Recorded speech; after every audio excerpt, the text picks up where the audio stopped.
Hello folks, fellow YouTubers and friends. The last video I showed how the stator that we were working on the ceiling fan had 16 coils, not 14. So it would have been a lot easier to lay it out and get the magnets more accurate if I had realized it. But we're going to go ahead with what we've got. That's going to be another video on how to lay them out better, and that's what I said in my other videos. I'm trying to do a DIY P&P. That's do it yourself, plug and play. I'm trying to make everything as simple as possible so there's nothing that you cannot do with just a handful of ordinary tools in your shop. If you'll notice, I had a paper towel over this because I knew I was going to let it sit for a few days. I've noticed something, and Scott Brown from Muddy Mudman on YouTube brought it to my attention the last time he was here. I left my magnets out in the open, and I do a lot of grinding, cutting, and so forth of steel, and there are actually fine particles of steel in the air, so fine they actually float. Plus dust and dirt will build a certain amount of static electricity. So if you don't keep your magnets covered when you're not using them, they will gather dust and dirt and metal filings. So just keep your magnets clean. And another thing that I've done in the past, just before I start to work, I take a paper towel and put a very strong magnet in it and wipe my bench down. And as you can see, it picks up a lot of trash. The paper towel picks up the dust and dirt that's not magnetic, but the magnet also picks off all the stuff that is magnetic, so it cleans your bench off really good, okay? So keep that in mind. Now, what we've done is we went out to Home Depot this morning with the wife, and I found some tape, masking tape. It's green in color. Why, I don't know. Evidently it denotes something. But I looked at it, and it says, where the hell did I see it? Anyway, it's 1.41 inches wide. Now, I figure that's going to be pretty good because what we're going to do here, we've got the epoxy, and it's got the pre-mixed nozzles on it. It's got two, comes with each one, just in case you don't use it all at one time. Got a little cap here that you twist off that you can put back on to seal it. Now, I learned a little trick with these, and if you're going to use, several of these, it's a good idea to have some really strong alcohol or lacquer, not lacquer thinner, but acetone. Put it in a little baby food jar, and when you're done, put it down, the end of it down in it, and suck it back up in there and squeeze it out. Do that 2 or 3, 4 times. That'll clean it. Then put it in a clean jar of pure alcohol or acetone and suck it up once or twice in that, and that cleans all your epoxy out of it. So therefore you've got a clean epoxy tube and a nozzle. Okay, that'll come in handy. Trust me, it will. Okay, now what we're going to do here is, it's been a long time, I mean a long time since I've used pre-mixed epoxy like this, and I'm not sure exactly how runny it's going to be. So what I'm going to try to do here is, hopefully it's not going to be real runny, and I'm going to put just a little dab on the top of each magnet to help hold it in place. Alright? Now, setup time, not curing out time. Curing out time for this is roughly 24 hours, but it will set up in 5 minutes. Now, I took 5 multiplied by 60 divided by 16, because we have 16 magnets, comes to, I think it's 18.75 seconds. But now the epoxy the time doesn't start until they actually mix the two together. Now as it comes out and goes through this nozzle and twists and turns, it mixes better and better and better. So back here it's not mixed that well. So I'm assuming, again, we know how to spell assume, don't we, folks? Yeah, I like making an ass out of me. Anyway, as it comes out, it becomes more and more mixed. So what I'm hoping to do, alright, is put a dab of epoxy on a magnet every 15 seconds. So that by the time I get all the way around, the first one will have plenty of time to have solidified or hardened up to where I can turn the thing up this way, take the tape, start here, put some epoxy in it. Now, as I said before, if you take a round circle and you put something flat in it, you have an opening. So my hope is that as the opening between the flat surface of the magnets and the hole that I've drilled, that I can put the epoxy in there and it'll flow down in, and the countersink will form the rivet or bolt head effect. And then as I go, I'll pull the tape over it to seal it so it doesn't run out the hole, and that way I can squirt those more rapidly, hopefully. Okay? And then once I get that done, then I'll flip it down this way, because I'm putting the epoxy on this side. Flip it down this way and just put a little dab of epoxy on each one of them here. What I'm trying to do is get the magnets to hold in place, because what I want to do is take the spacers out and not have the magnets move. Then we're going to take this. That's why I like this tape so well. The magnets are only 3/4 of an inch. So if I take this tape and put it in here and hold the edge even with the magnets on this side, the other side is going to overhang. Then I'm going to take a piece of stainless steel, whoops, like this, that cut, as you can see, it's cut on a little bit of an angle, put it on the grinder and sharpen it, hopefully to a knife edge, that where it'll cut. It's already got a sharp point. That way I come on the center of each magnet, and I don't know if y'all can see that. Yeah, there you go. Cut down through the tape. That way I can bend the tape down over the gap between the magnets and seal this end. That way I can lay it back up and take the epoxy and fill all between all the magnets. That should make everything very, very simple if it works. But we're going to see, and if it doesn't work, I'm still going to show you so that you won't make the same mistakes I make. Every time I make a mistake or do something that doesn't work properly, I still like to show it. I've had a few people say, well, why are you showing that mistake? Well, and then I've had other people say, well, wow, daggone Boomer, I'm glad you showed me that, because that sounded like a daggone good idea, but it didn't work. So now I know not to do that. Okay, that's why I do show mistakes that I make and try to explain why it was a mistake, and so other people don't make the same mistakes I make. Okay, but we're going to work this out exactly the way I said, and hopefully it'll work. Now, if the epoxy is too runny right this second, I have no idea what I'm going to do. But I'll try something. But we're going to try the epoxy first, okay? Alright, let me get things set up and we'll turn the camera back on. Okay folks, we're just about ready to start. So we've already got the syringe out of the packaging. Now if you look right here, there's the cap to seal it off once you're through. You just put it right down over it. Here's the nozzle. It just simply breaks right off very easily. Now if you'll notice the nozzle, I don't know if you can see that or not, the nozzle is flat on two sides and rounded on the other. That's because when you put it on, you want the rounded parts perpendicular. And when you slide it in, there's two little catches right there, and you twist it 90 degrees and that locks it in. Now supposedly you just break this right off by moving it to one side or the other. Never twist, it causes it to seal itself. So let's try it by hand. If we can't, we'll use some pliers.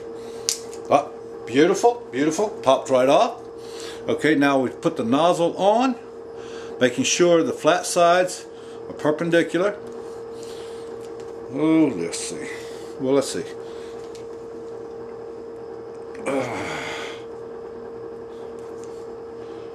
There we go. We're going to need pliers. Oh, let's see.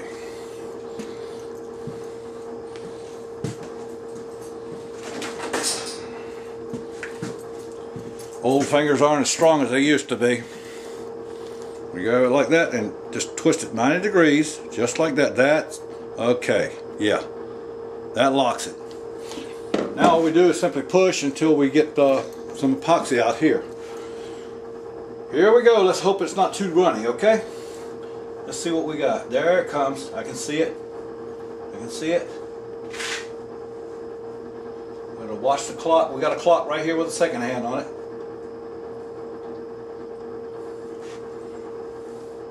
Oh yeah, it's going to be thick enough. It's going to work. Okay, we're going a little bit too fast, actually.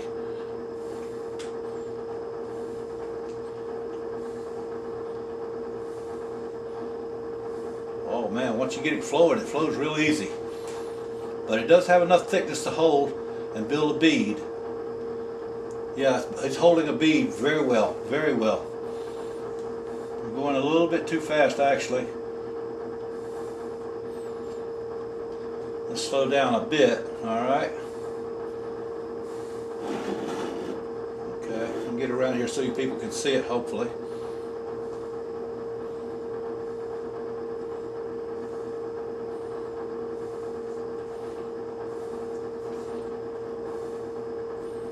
I got everything ready but the roll of tape. Ron, you want to come over here and open up this roll of tape for me? Yes. By the way, that's Ron Perry in the background. You've met him before. Which tape? This tape, one? yeah.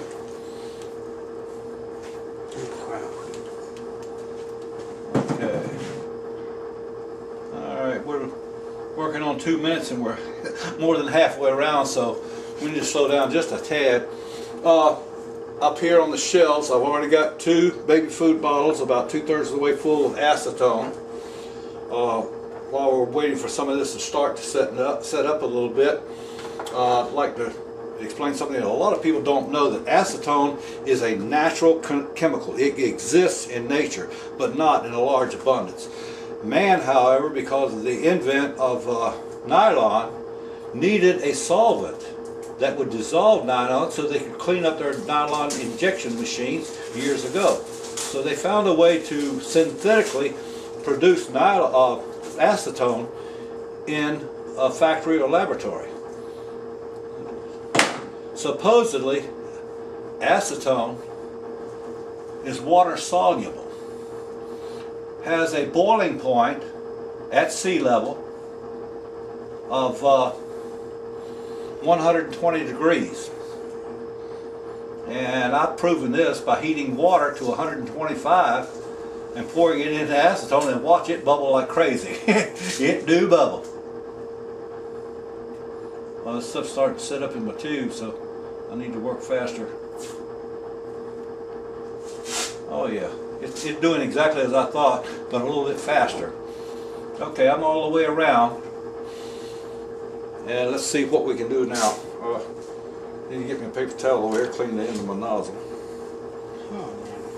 It's going to take a lot less of this than I thought. Of course, now when I start filling the gaps in the middle, did you get it, Ron? I'm working. Because I'm ready for it, just about. Okay, here. I've got a folded corner. So you can pull in this manner. Yeah, it's not running at all. This is going to work great. You're in the camera. Okay. Yeah, that's fine. Thanks, Ron. Okay, so now what we're going to do is try to get some acetone in 2 or 3 of these holes so we can put some tape on it. Not acetone, I'm sorry. Some epoxy. And see if it's going to settle out. Now, if the epoxy fastens to the, oh heck, it's dropping right down in there. That's good. That is really good. If the epoxy sticks to the masking tape, I'm not too worried about that, because masking tape, everybody knows, if it gets really wet, it'll cut loose.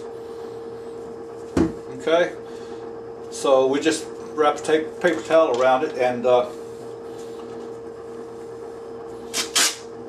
You want help? No, I got it.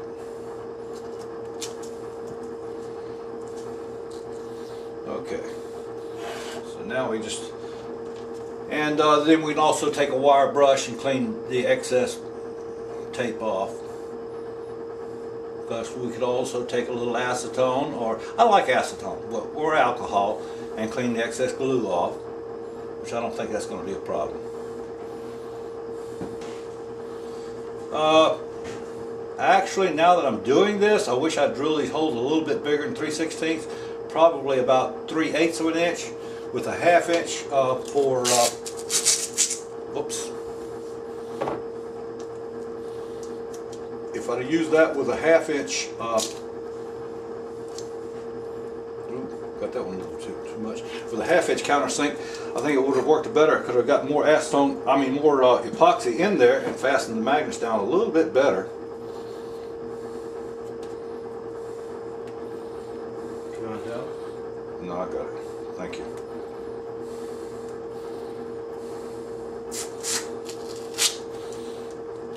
My buddy Ron here, a lot of times he's not on camera when I'm doing stuff like that, but he is a big help. A big help. I appreciate your company, Ron. Thank you.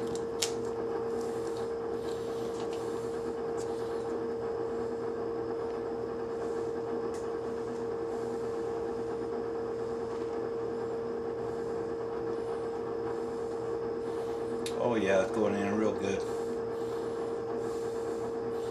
Yeah, it's going down in there. Actually settles in. Ooh, doing real good.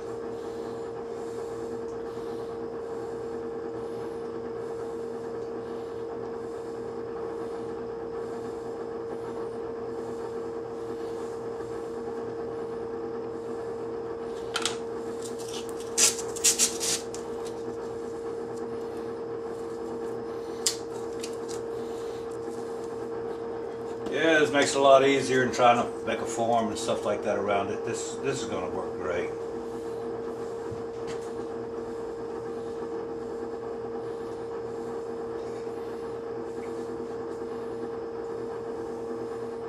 Ooh, it's starting to sit up on me. It's a little bit harder to push, but it's fine. It's working.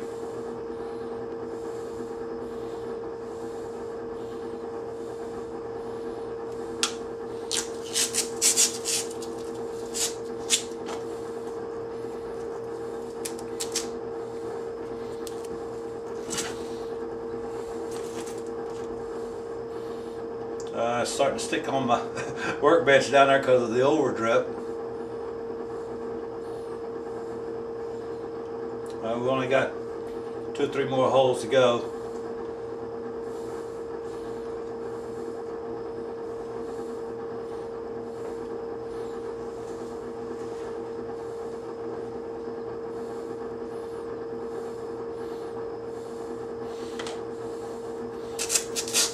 Like I said, we're not worried too much about the epoxy overreaching the holes because that can be cleaned off with a wire brush once it sets up. The other epoxy over here, whoa, on this side seems to be doing really good. Really good. In fact, we can already do the other side as far as sealing that off. So I'm going to go ahead and do that right now while we're at it, because the epoxy is holding its own. And I'm almost out, so maybe hopefully I can show you how to clean this nozzle so you can use it for other stuff. Possibly even take 2 parts of epoxy and refill the tubes themselves.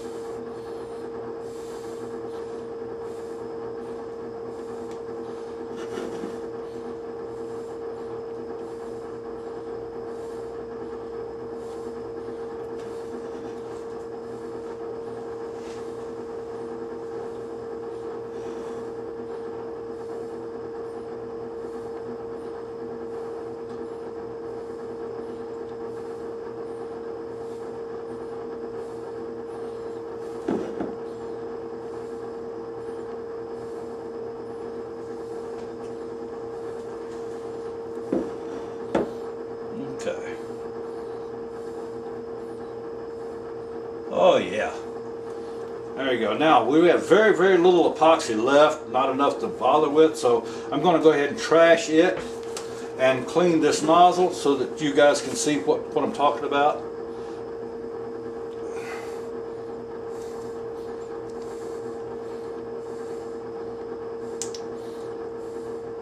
That's just, that was it.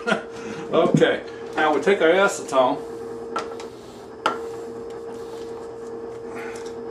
put the nozzle down in it, of course, swish it around, clean off the excess on the outside. Then we just pull back on the plunger and suck the remaining epoxy up out of the nozzle, of course drawing in the acetone. Squeeze it back out again, draw it up again, Each time you do it, it gets easier and easier because you're getting more and more acetone, more and more epoxy out of the needle.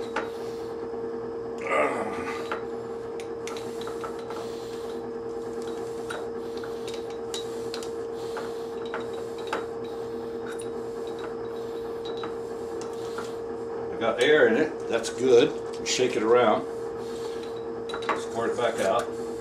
Oh yeah, she's getting a lot of air, which means it's cleaning that epoxy out really good.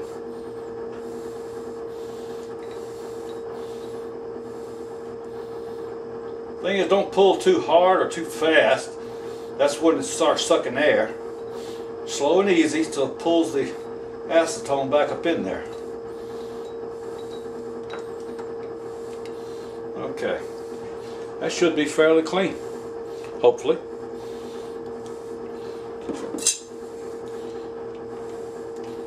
Take the nozzle off. Oh yeah, air blows through, so she's good and clean. Now we got a little epoxy on the outside. We're going to clean that up just a tad. I've got paper towels up here on the shelf.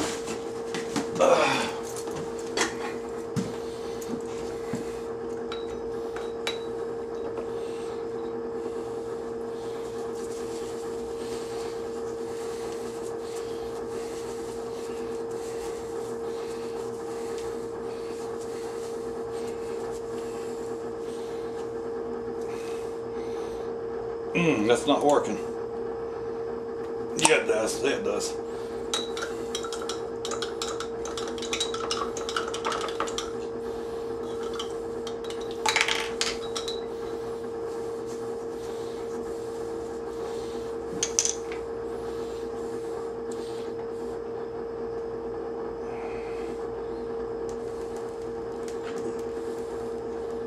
There they are. Okay, so you see, as you can see, it's very clean. This is a little bit dangerous, folks, so be very, very careful when you do this. If you do this at home, I'm not responsible for any fires. This stuff will catch on fire faster than lacquer thinner.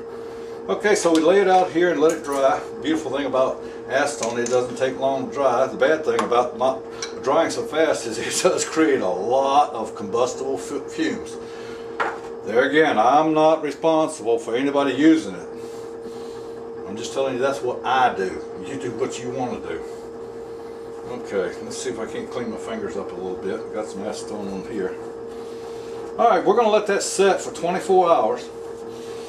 And then we're going to take all the spacers out, put the tape on it, and fill all the crevices between the magnets with acetone, with epoxy, to make sure that the magnets don't move anywhere.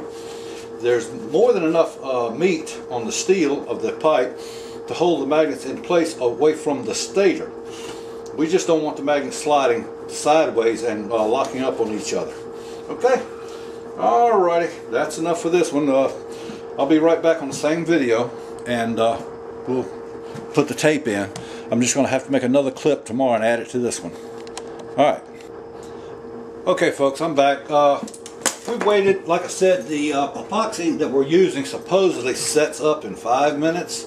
However, it doesn't reach full cured hard for 24 hours. So what we've done is we've waited about 5 or 6 minutes now, and we pull it back, and sure enough, the epoxy is set up enough to hold itself, so it's going to make it a lot easier to pull the tape off and not leave any residue. Yeah, the epoxy is set up nice. It's not hard, it's set up. Oh yeah. And it's filled to the top just like we thought. It's going to form a beautiful rivet head or bolt head and give the epoxy a little extra strength. I've got a little residue on the outside here, but that can be cleaned up very easily. Oh yeah, it's coming off nicely. Oh, there's one we seem to have missed. I'll have to readdress it. Yeah, missed it completely. Okay. There's another one I missed. Okay, that's 2. And this one's got a hole in it. Yeah, so there's 3 I need to touch up, and I don't want to work the epoxy and dirty the nozzle. just with 3 little holes. So what I'll do is I'll wait when we get the tape on the inside. Then what we're going to do is put a little on those, just a little piece of tape over each one of those. And then we'll fill all these. By the time we get all that filled, these should be good enough to pull the little pieces of tape off. Okay. Looks great. I mean, it really, really looks good. Okay. In fact, the epoxy's setting up so well, being at 5-minute epoxy, I'm probably going to be able to put the tape in here and fill the others today. Let's keep our fingers crossed, okay? I'm going to give it a couple of hours anyway to really set up good. Okay. Thank you, folks. Okay, folks, it's been about 30-40 minutes since we last did the epoxy and so forth. I want to show you something here. Right at the very last, I had a very tiny little bit of epoxy left in the syringe, and I squirted it out on this paper towel to get rid of it so I could clean the syringe out and hopefully use it for something else later. But anyway, now that I've got it out here, it's a good thing that I did that, because I'm testing it with my fingernail. I can't even make a mark in it. So I'm guessing that the epoxy inside is probably set up well enough to go ahead and take the spacers out. So I'm going to do that off camera, and just in case we run into a light problem and the magnets start moving on me, and I'll put them back in. When I get them all out, then I'm going to put the tape around it, and hopefully I'll turn it back on and show you me splitting the tape to seal one end, and then on camera we'll go ahead and flip it up and fill the whole thing up with epoxy. Now, after I bought 3 syringes of the 5-minute epoxy, and well, let's get this up here where you can see it, of the 5-minute epoxy, and anyway, after doing 1 syringe just to seal the tops and bottoms of the magnets and in the countersink holes, I realized 2 syringes is not going to fill up all those gaps. And I looked around here and I found another syringe of 1-minute epoxy, and actually looking at it right now, I'm wondering if 3 syringes are even going to do it. So I'm going to get off camera now and run back up to Home Depot and get two more syringes of the 5-minute. I don't know. I don't want to get down to the last one. I might just go ahead and get the 3 more just for the heck of it. They're a little over $4, pretty close to $5 per syringe, but it's so much better than trying to mix your own. All right, let me turn the camera off and go up to Home Depot real quick, and I'll be right back. Okay. Okay, folks. Let me let this thing set up, as you can see by the clock, about hour and a half, hour and 45 minutes, somewhere in that neighborhood. Anyway, it's more than set up, plenty good enough. I've already knocked out 2 of the spacers, so now what we're going to do is finish knocking out the spacers. And what I've got here is a piece of stainless steel, because it's non-magnetic, and you know, that way I don't have to fight the magnets to get them out. They come out fairly easy. In fact, that one just pushed right out. And some of them, you know, a little bit of the epoxy got on them, but not enough to really, you know, harm anything. So I have to kind of like knock them out, but it's not very difficult at all. By the way, as far as the stainless steel not being magnetic, there's a little bit of magnetism on this, so evidently it's not a very high grade. Some people don't realize that there's many different grades of stainless. It's the amount of nickel and carbon steel that make up the stainless as to what grade it is. There's many different grades. The cheaper grades are what they use on a lot of your refrigerators, stainless steel refrigerators.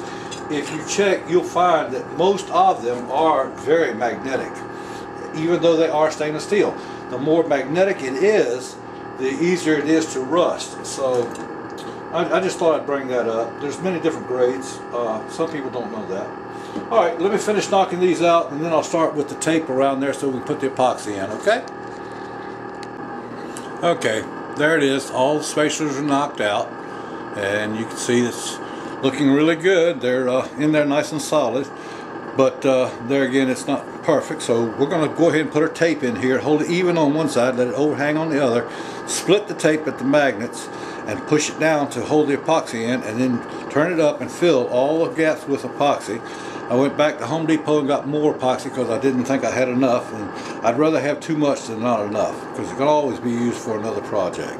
Okay, all right, let me get the tape in there and then we'll take a little shot at that.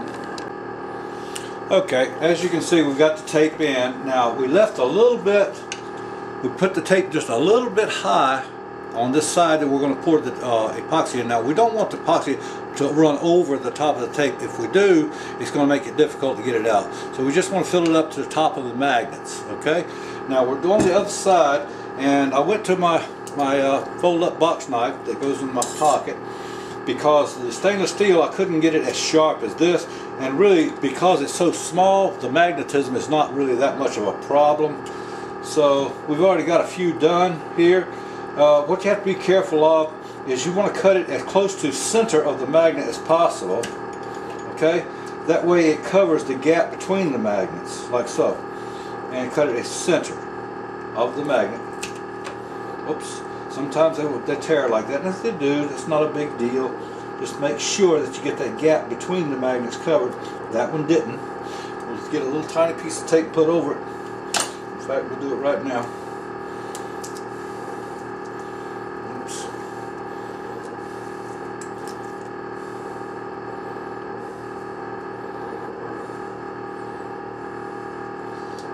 It doesn't take much to hold that epoxy back.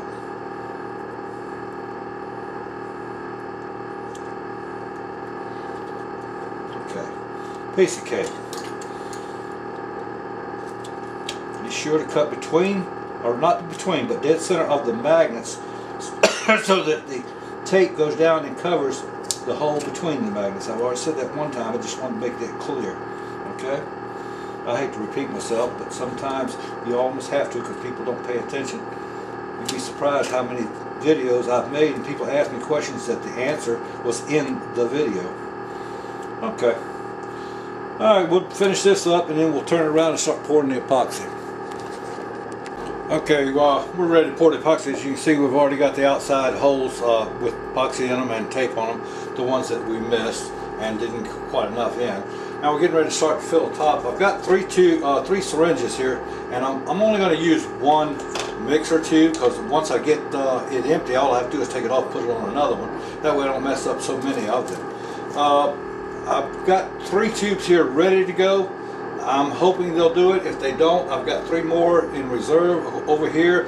I bought plenty because I would rather have more than I need than to run out. So here we go. Let's fill it up. Oh yeah, it's going to take a lot of this stuff. I don't think 3 tubes is going to do it.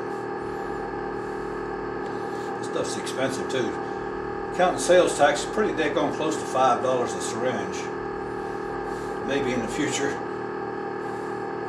I should think about mixing my own.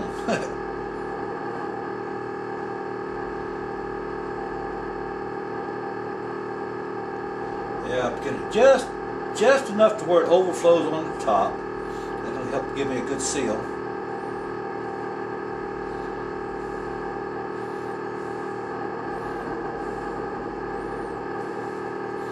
Turn this around where the light gets to it. Oh yeah.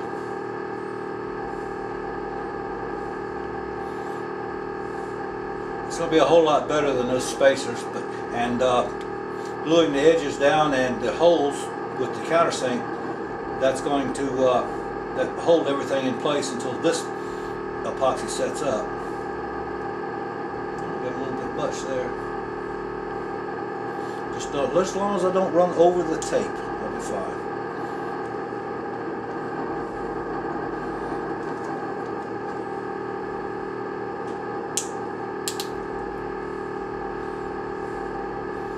Alright, that's that one.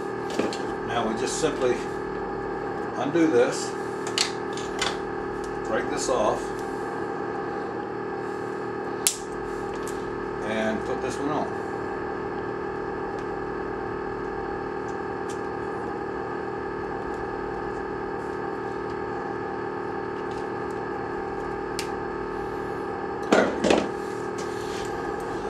Get this right here where we can see what we're doing.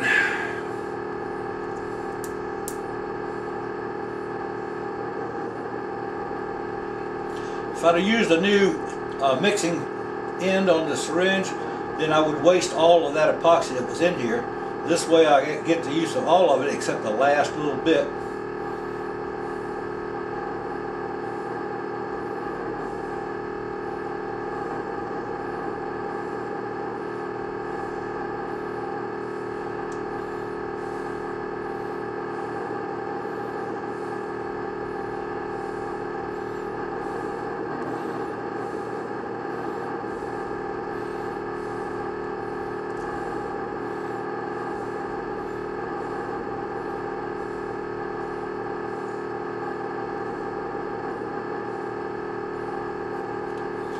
Ooh, that one's got a leak. Yeah, bad leak. Alright, I need to fix that.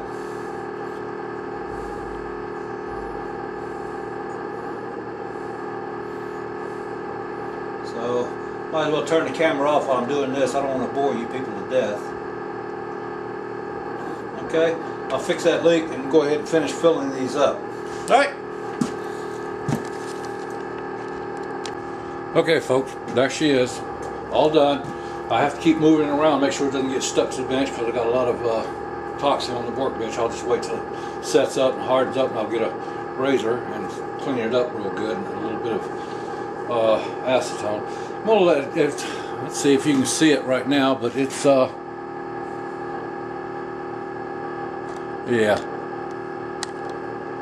it's 5:16, 5:17 p.m.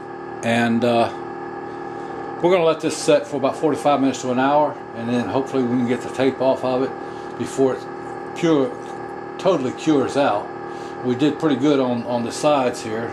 They're almost ready to take out right now, but the inside is so thick, I'm just curious. Of course, the epoxy is not supposed to worry about thickness, it's supposed to harden up anyway. Anyway, we'll see what happens here in about another 45 minutes to an hour. Okay? Well folks, it's only been 20 minutes, as you can see by the clock, since we put the epoxy in. And we did a little test, pulled a couple pieces of tape off, and the epoxy set up very well and makes it a lot easier to do it now, to remove the tape, than to wait for the epoxy to set up. We don't want to give it time to soak through the glue. And it peels off pretty easy, actually. At least a little bit, but I mean, fingernails clean it right up. Okay, I'm going to go ahead and finish taking this off and then make a real fast clip of after I get it off. Oh shit, that come off real good. Okay.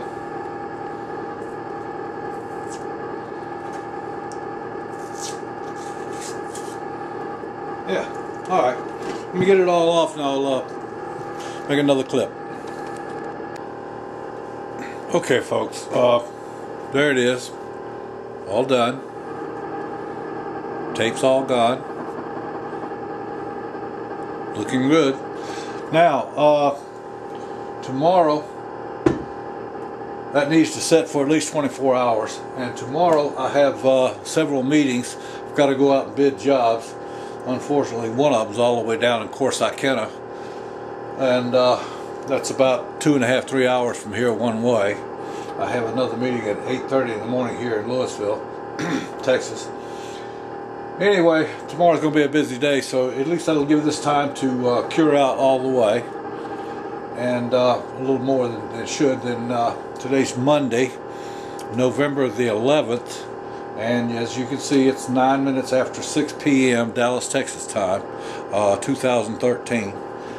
Anyway, we're going to let this cure out until Wednesday morning, and that way it'll have about 34 hours curing time. And then we should be able to just go ahead and slap the stator in the cotton picking thing and see what she's going to do. I'm going to try very hard to set up a rheostat, and I'll take my laser RPM machine so I can measure accurately. I don't know exactly how I'm going to do it yet, but I'm going to try it, and that way we can set up a bench test and actually measure the RPMs, and with the rheostat on the motor we can turn it up or down gradually testing what voltage and amperage we get at different RPMs, so forth. I'm going to try to make the apparatus to test the ceiling fan semi-permanent basis, because what I want to do is I want to go ahead and make another one with 14 magnets in it, and put Scott Brown's stator in there. They rewound with the heavier wire. And when I do, like I said, I'm going to make the test machine, semi-permanent, make it pretty dang on solid. And according to everything I've read, 744 watts is 1 horsepower. So I'm going to look around here and see if I can't find a 2 or 3 horsepower motor, just to make sure we don't choke anything down. I doubt seriously if we get anywhere that much. But anyway, I want to just play it safe. And anyway, you get the idea. So until Wednesday, we'll talk to you later. Bye-bye.